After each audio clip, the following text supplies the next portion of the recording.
I travel all the time. This is what I do for a living. I do stand-up for a living. It's very interesting, but it's different, right? Like I just spent a lot of time in the South. Yeah, like Alabama, not Tacoma. You guys know. I like it there. I like the South. People in the Northwest don't like it when I say that. I think they do some things there that we should do everywhere. Right? Not everything coming out. They get together way more than we do, and they call it whatever they're eating or how they're going to eat it, right? Barbecue, we know barbecue. You can go to a barbecue. But you can go to a fish fry.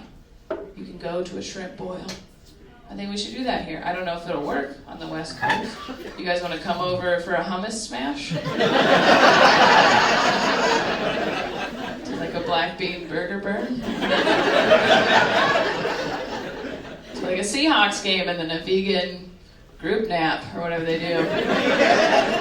What they're up to.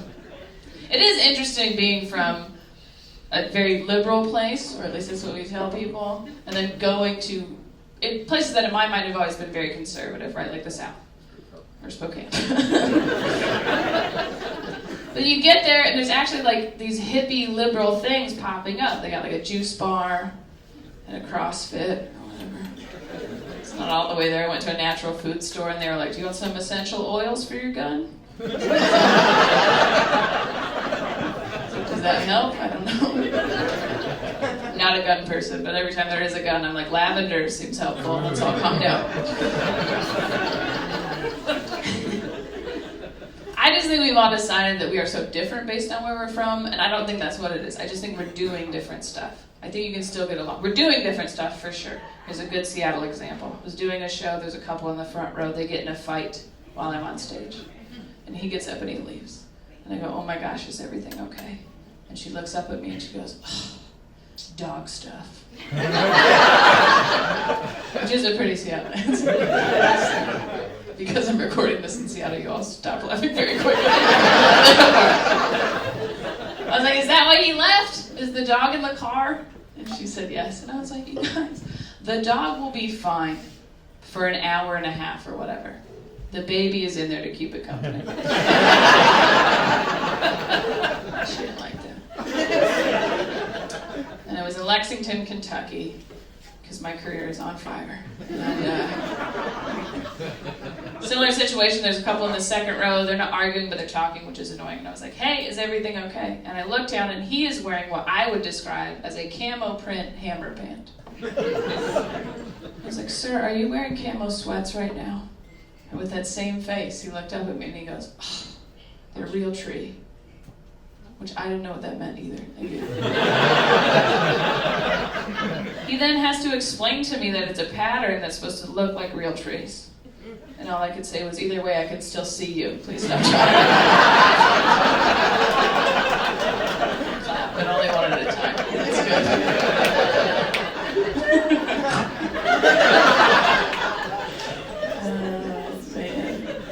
We're just doing different stuff. I was in the Midwest, so Minneapolis and then Fargo, North Dakota. And every bar I went into had a big sign that says "meat raffle." Thank you, it sounds dirty. It does. Meat raffle. So you gotta ask what it is. It's what it sounds like. You go to your VFW, you buy a raffle ticket, and then you can win meat. That's it. Hopefully it's something nice, maybe that somebody hunted. Could be a pack of hot dogs, we don't know. I say it though, I'm like, "meat raffle," it sounds dirty. This guy in the back of the room goes, "Dick is free."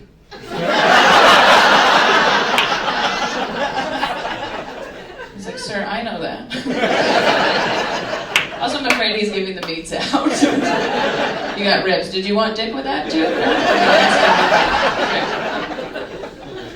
Just like that. It's not until I've been in other countries and I'm like, all right, maybe we're a little different. I did shows in England last year, and they're fancier than us, you guys. I don't know if you knew that. They're fancier. I'm not a fancy person. I'm not from a fancy place. Where I'm from, you go to the nice restaurant, right? You walk into the Applebee's, and you look around and you're like, "Oh no, I should have worn sweats." That's what I'm going for. So I'm in London, waiting for a train next to this woman.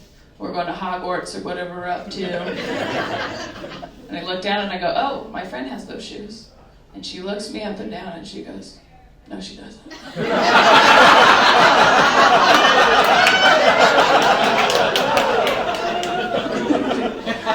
goes, these were $1,500. And I was like, what, did you buy them at an airport? Why are they expensive? She was right. You don't know how offended I am that was the first actual applause break you gave me.